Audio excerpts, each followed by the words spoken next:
battle between left and more centrist candidate and Peggy Flanagan, the lieutenant governor, endorsed by Bernie Sanders, endorsed by Alexandria Ocasio-Cortez, and endorsed by the retiring Senator Tina Smith, defeating Angie Craig, now is going to be the nominee against Michelle Tafoya, the longtime sports reporter from NBC Sports, Sunday Night Football, is going to be winning the Republican primary. How do you see that race?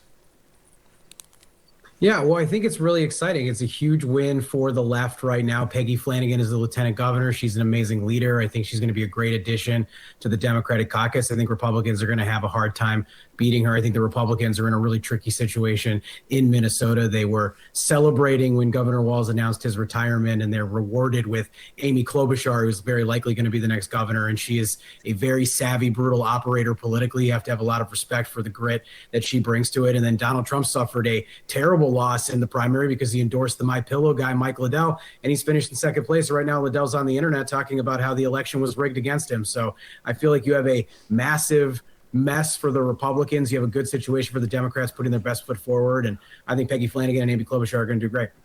But Mike, wouldn't you rather run against Mike the Pillow guy? I would, but I'll take any opportunity to remind people that Donald Trump is a lame duck in his grip on the Republican Party. Mike Liddell, and he's finished in second place. Right now, Liddell's on the internet talking about how the election was rigged against him. So I feel like you have a massive mess for the Republicans. You have a good situation for the Democrats putting their best foot forward. And I think Peggy Flanagan and Amy Klobuchar are going to do great. But Mike, wouldn't you rather run against Mike the Pillow guy? I would, but I'll take any opportunity to remind people that Donald Trump is a lame duck and his grip on the Republican Party is loosening. Lonnie Chen, I know you're looking especially closely at what's happening right now in Wisconsin, which is the race that we still do not know who is going to win. David Crowley has a very small lead right now, about 3,885. So that's gone up a little bit since we looked at it the last time. So literally in the last few moments, that's gone up, which is good news for him because it was getting pretty close. She still has a chance to win if she wins big in the late numbers. We still got, thousands of votes still to be counted. How do you see this race?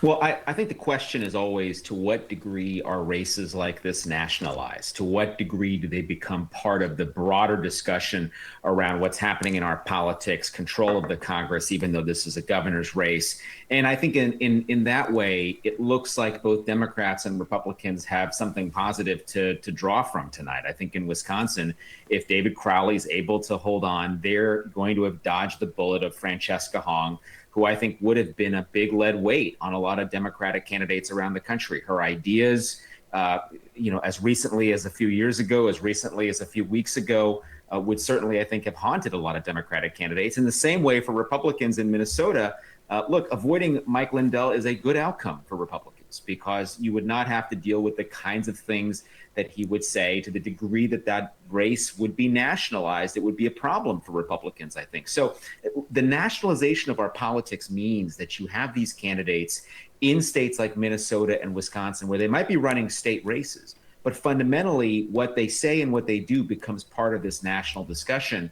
And I think increasingly that's been the case in our politics. And Lonnie, both of those candidates to a degree, Francesca Hong and Mike the Pillow Guy, not to the same extent, have essentially been caricatures, right? Or turned into caricatures for the other side and used on competing cable news networks as an example of the extremes of what the other side is and to try to define the other side.